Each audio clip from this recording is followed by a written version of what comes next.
मैं तो हीर हो गई, मैं तो सिफर से बेनज़ीर हो गई। बेरंग थी मेरी ये जिंदगानी, कुछ तो अधूरी थी मेरी ये कहानी। शोख रंगों से बनी एक तस्वीर हो गई। रिंद की शराब से मैं जुए शीर हो गई। शोख रंगों से बनी एक तस्वीर हो गई।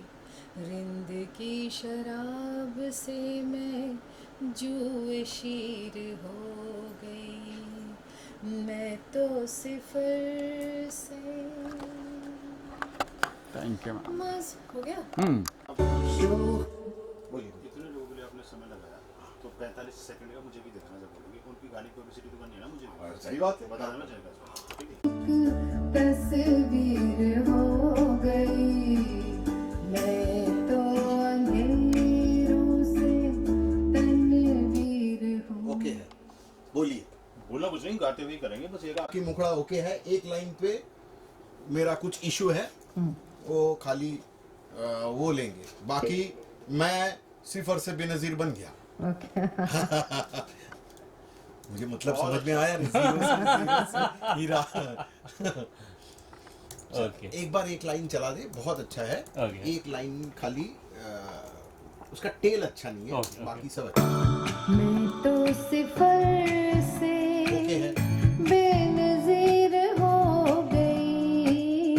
ये भी मैं ओके तो सिफर से बेनज़ीर हो गई। उल्फत में रांझना के मैं तो हीर हो गई। मैं तो सिफर से बेनज़ीर हो गई।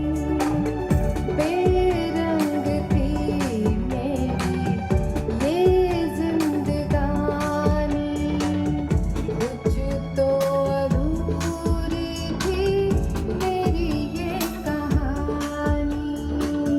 शोख रंग से बनी एक तस्वीर हो गई।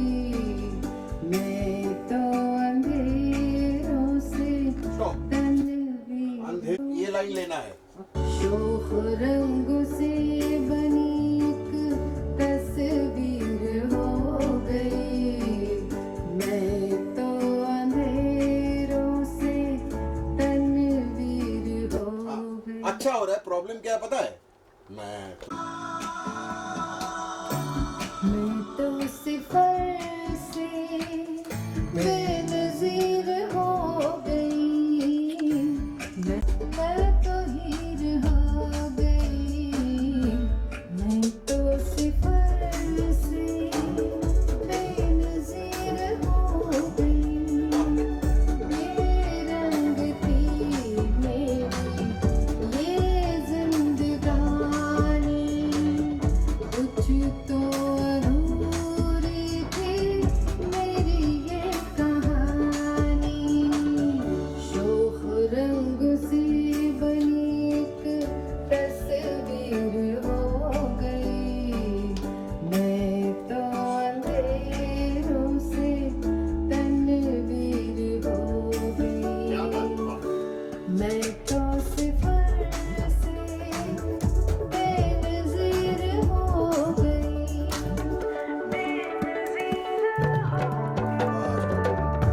बहुत बढ़िया, बहुत बढ़िया। यार हप्पन सांग वाला जब आदरणीय श्वेता उमा जी के साथ मिलकर हमने बनाई थी, और उसमें तभी ये तय हो गया था कि कुछ भी हो उनके साथ एक बहुत लंबा राब्ता रहने वाला है। और आज ये एक उनका बहुत खूबसूरत गाना जो श्वेता जी नहीं, आप ही मत ऑन करो, मिड लाइट गड़बड़ होती है। नमस्कार। कुछ लोगों के साथ जो रिश्ता होता है वो बहुत लंबा होता है और बहुत गहरा होता है। ऐसी ही हमारी मित्र आदरणीय श्वेता उमा जी बेहतरीन शायरा हैं, बेहतरीन इंसान है। प्रोड्यूसरशिप में हमने हप्पन सांगवाला जब साथ में प्रोड्यूस की थी तब से ये तय हो गया था कि ये रिश्ता बहुत लंबा जाएगा, और आज उन्हीं का लिखा, उन्हीं की आवाज़ में एक बहुत खूबसूरत गाना जो है वो ट्रिनिटी स्टूडियो में रिकॉर्ड हो रहा है, और इसके म्यूजिक डायरेक्टर हैं रिज्जू रॉय साहब, और श्वेता उमा जी रशिया से पधारी हैं इस गीत के लिए, और द क्रिएटिव पैराडाइज जो उनकी कंपनी है उससे ये गाना आएगा। बहुत सौभाग्य की बात है कि हम दोनों दोस्त बहुत दिनों बाद आज यहाँ पर मिले इस काम के सिलसिले में, और इस गाने को दुआएं दीजिएगा। जब ये गाना आएगा तो हम इसको शेयर करेंगे, आप सबकी दुआएं और आशीर्वाद चाहिए। ट्रिनिटी स्टूडियो श्वेता उमा जी के साथ। धन्यवाद। चलो मैडम बताइए, आप मॉस्को से आए हैं गाना रिकॉर्ड करने के लिए, किस तरीके का गाना है और क्या है चीज़ें? ये गाना, मैं एक्चुअली बेसिकली एक शायरा हूँ, तो ये मंचों पे मेरी एक लिखी हुई नज़्म है ये, और मंचों पे बहुत सुनाया है तो लोगों को बहुत पसंद आती है, तो उन्होंने कहा कि इसको प्रॉपर्ली आप रिकॉर्ड कराएं। तो ये एक नज़्म है, सूफियाना नज़्म है, और उसको ही आज रिकॉर्डिंग के लिए यहाँ मुंबई आई हूँ मैं, और ये गाना आज रिकॉर्ड हो जाएगा, और उसके बाद इसकी वीडियोग्राफी और पूरा वीडियो शूट इस्तांबुल और मॉस्को में होगा। ये किस तरीके का गाना है, क्या सूफी टाइप का, मतलब, और ये थॉट कैसे आई आपको, क्या? ये जो मैं लिखती थी वो मंचों के लिए लिखती थी, लेकिन बहुत ज़्यादा वो एक बोलते हैं ना, स्पिरिचुअलिटी मुझे बहुत अट्रैक्ट करती थी, तो वो ऊपर वाले को अपना महबूब बनाकर मैंने एक थॉट लिखा कि मैं तो सिफर से बेनज़ीर हो गई, उल्फत में रांझना के मैं तो हीर हो गई। तो इस थॉट को लेके आगे बढ़ी, फिर उसके बाद उसमें मज़हब के शीशे को जब मैंने तोड़ा, सच्ची इबादत से ख़ुद को है जोड़ा, हिंदू मुसलमान से मैं कबीर हो गई, इंसानियत ही मेरी तासीर हो गई। तो इस टाइप के कुछ थॉट है, सूफियाना थॉट है, मजहबी एकता के थॉट है, कुछ इश्क शेर व शायरी की बात है, तो सब कुछ मिक्स है इस गाने में। तो ये है तो बहुत बड़ी सी नज़्म, बट इसके 2-3 अंतरा निकाल के हम उसको आज रिकॉर्ड कर रहे हैं, उसको एक आकार दे रहे हैं, एक तरन्नुम का जामा पहना रहे हैं ताकि ये निखर के आए, और बस ऊपर वाले से दुआ है कि ये जितना मंचों पे पसंद की गई है उतने ही वीडियो के थ्रू लोगों तक पहुँचे। तो बहुत ज़्यादा खुश हूँ और बहुत उत्साहित भी हूँ। आपने इसके अंदर उर्दू के लफ्ज़ ज़्यादा इस्तेमाल किए, तो आपने उर्दू सीखी है या ऐसे ही उर्दू का थॉट आया? नहीं, उर्दू मैंने सीखी है, मुझे वो तलफ़्फ़ुज़ और वो जो भाषा है बहुत पसंद है। तो उर्दू, क्योंकि मैं रेडियो जॉकी भी हूँ और वहाँ से एक शायराना प्रोग्राम करती हूँ मॉस्को से, तो वहाँ पे उर्दू के शायरों को बुलाना, जॉन एलिया हो या फिर अलग अलग परवीन शाकिर हो, उस पर मैंने प्रोग्राम बहुत सारे किए हैं। तो उसमें उर्दू से प्यार भी था और मुझे रिसर्च करने का भी मौका मिला। शायरा हूँ तो उर्दू तो मेरी, वो मैं कहती भी हूँ कि वतन से दूर हूँ, वतन को मिस करती हूँ, हिंदी की बेटी हूँ, उर्दू से इश्क करती हूँ। तो यही इश्क जो है मेरी गज़लों में, मेरी नज़मों में आता है, और वही गज़ल नज़्म आज तरन्नुम में ढल के गीत बनने जा रही है। Thank you. वीडियो का, जहाँ तक वीडियो के थीम की बात है, तो ये थीम तो एक हीर रांझा की प्रेम कहानी से शुरू होती है, लेकिन इसमें आप ऊपर वाले के साथ का इश्क भी देखेंगे, वो सूफियाना इश्क भी देखेंगे, मजहबी एकता भी देखेंगे। तो ये इसमें सब कुछ है। आप इसको अलग अलग जो भी सुनेगा उसको ये अपने अंदाज से समझ पाएगा। कोई अगर इश्क में है तो उसको इश्कियाना नज़रिया दिखेगा, कोई अगर ऊपर वाले की इबादत को देखना चाहता है तो वो भी इसमें दिखेगा। तो सब कुछ है इसमें, ये काइंड ऑफ कॉकटेल आप बोल सकते हैं। और इसको बहुत ही प्यार से, बहुत ही प्यारे लिरिक्स हैं इसके, और बहुत अच्छा संगीत बना है इसका। तो मैं बहुत खुश हूँ जो अभी तक दिख रहा है, और आगे भी जब ये शूट होके आएगा तो मुझे लगता है सबको पसंद आएगा, हर जॉनर के लोगों को पसंद। आर्टिस्ट कौन कौन होंगे शूटिंग गाने ये में? तो अभी डिसाइड नहीं किया है। डिसाइड नहीं। आप भी नजर आएंगे इस गाने में? आऊँगी जी। हाँ सर, ये बताइए कि ये सूफियाना गाना है, आपने म्यूज़िक डायरेक्ट किया है, किस तरीके की म्यूज़िक है और क्या इसके अंदर बेसिक रहता है? ये जो इसका, ये श्वेता जी ने लिखा है गाना और वही गा रहे हैं। उनका बहुत सुंदर लिखा हुआ है। एक्चुअली आज के डेट पे क्या है ना, लिरिक्स कुछ भी होता है, मतलब कोई मीनिंग, बिना मीनिंग का कुछ लिरिक्स होता है। ये बहुत मीनिंगफुल लिरिक्स है, तो इसलिए गाना जो बनाने का प्रोसेस भी बहुत मीनिंगफुली किया गया है। मतलब ऐसे ही नहीं कि कुछ भी एक पियानो बज रहे तो टुंग टंग बजी जा रहे। Everything has been sorted out, thought has been put into the whole song, so that the song looks की a complete marriage between the lyrics and the music। तो इसका जो कंपोजिशन और प्रोग्रामिंग और ये सब उसको मद्देनज़र रखते हुए ये सब किया गया है। बहुत ही बढ़िया गाना है और होने के बाद इसका अच्छा से शूट करके हम लोग इसको आप लोग के लिए लेके आएंगे। शब्दों के अंदर अगर बात करें तो जान तब आती है जब म्यूज़िक उसका बहुत अच्छा होता है। तो आप इस म्यूज़िक के अंदर क्या एक एक्स्ट्रा ऑर्डिनरी चीज़ करने वाले हैं, और मतलब कैसा थॉट लगा आपको और क्या चीज़ें होंगी? देखिए, एक तो पहले तो मैं बंगाली हूँ और श्वेता जी ने जो लिखा है वो उर्दू में लिखा है। तो पहले तो 15 दिन मुझे ये लगा कि ये वर्ड का मतलब क्या है। अभी मैं पूछूं तो मुझे लग रहा है कि मैं पूछूं या नहीं पूछूं। पूछेंगे तो लगेगा इनको तो कुछ आता ही नहीं है। फिर मैंने हिम्मत करके पूछ ही लिया, चलो ये बहुत टफ वर्ड्स है।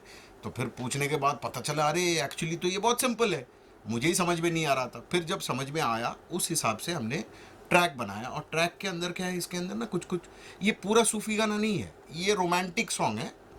रोमांटिक सॉन्ग के अंदर कुछ सूफी एलिमेंट्स है, ताकि जो सूफियाना जो प्यार होता है, जो मतलब ऊपर टू द ऑलमाइटी के लिए भी है, फिर किसी के लिए भी है, तो वो बहुत अच्छे तरीके से निभा पाए। Thank you.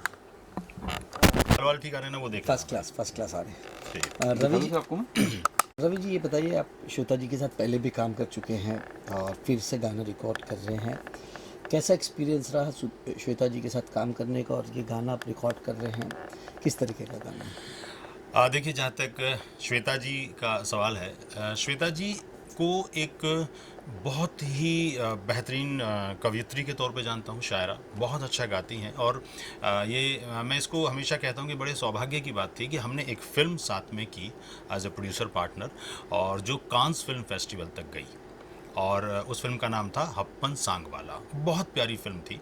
तो मैं अगर वहाँ से शुरू करूँ, उनकी शायरी के बारे में तो सब जानते ही हैं, वो कितना अच्छा गाती हैं, वो बिजनेस वूमेन हैं और मतलब मल्टी टैलेंटेड है वो। लेकिन अक्सर ये होता है कि जब आप बीइंग ए पार्टनर किसी के साथ काम करते हैं, तो जहाँ पैसा इन्वॉल्व होता है ना, वहाँ थोड़े दिनों में आपका अलगाव होने लगता है, कई बार होता है। बट इतना कमाल का एक्सपीरियंस था कि मैं आज भी, हम दोनों ये सोचते हैं कि जब भी मौका मिलेगा हम फिर साथ में काम करेंगे, और बहुत जल्दी हम साथ में काम करेंगे। क्योंकि वो ना, अगर किसी पर भरोसा करती हैं तो फिर वो बहुत भरोसा करती हैं, क्योंकि उनके अंदर एक शायर है, कवयित्री हैं वो। तो वो कमाल का एक्सपीरियंस था कि उन्होंने जब भरोसा किया, तो उसके बाद फिर ये था कि जो भी मैंने फाइनल किया, भले ही उनकी सहमति के बिना मैंने कुछ भी नहीं किया, हम दोनों ने मिलके उसको बुना, सब्जेक्ट चुना, और फिर हम शूटिंग से लेके उसकी आज तक की यात्रा हम साथ में कर रहे हैं। लेकिन उन्होंने हमेशा कहा, रवि जी आप जो कर रहे होंगे अच्छा कर रहे होंगे।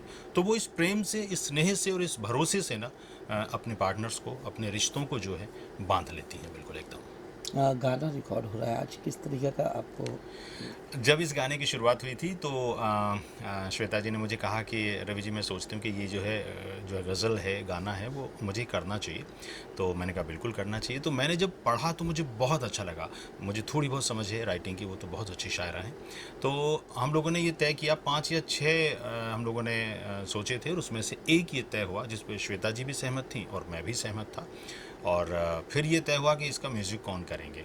तो हप्पन का म्यूज़िक भी, जो हमारी पिछली फिल्म थी, रिजू राय साहब ने किया था, बहुत बढ़िया म्यूज़िक डायरेक्टर हैं। तो ये तय हुआ कि वो करेंगे। और जैसा रिजू राय जी ने बताया कि हाँ, वो शब्दों का जो उनका रहता है कि भाई इसका मीनिंग बता दो, बट बहुत अच्छा बनाया उन्होंने। और उसमें जो जब उन्होंने क्रिएट किया तो उन्होंने कहा कि मैं इसको सिर्फ गज़ल की तरह नहीं बनाना चाहता, मैं चाहता हूँ कि इसको हम थोड़ा कुछ और भी कर सकता हूँ क्या। तो हम दोनों ने कहा, श्वेता जी ने भी कहा और मैंने भी, कि आप अपने हिसाब से कीजिए जो आपको करना है। तो उन्होंने जो सूफ़ी बीच में डाला है, फिर श्वेता जी ने उसके लिए कुछ अलग से भी लिखा, तो वो बहुत कमाल का बना है। और आप ये मान के चलिएगा कि वो लोगों के मन को छुएगा, लोगों के दिल को छुएगा, क्योंकि वो बहुत दिल से बनाया जा रहा है। Thank you. कुछ और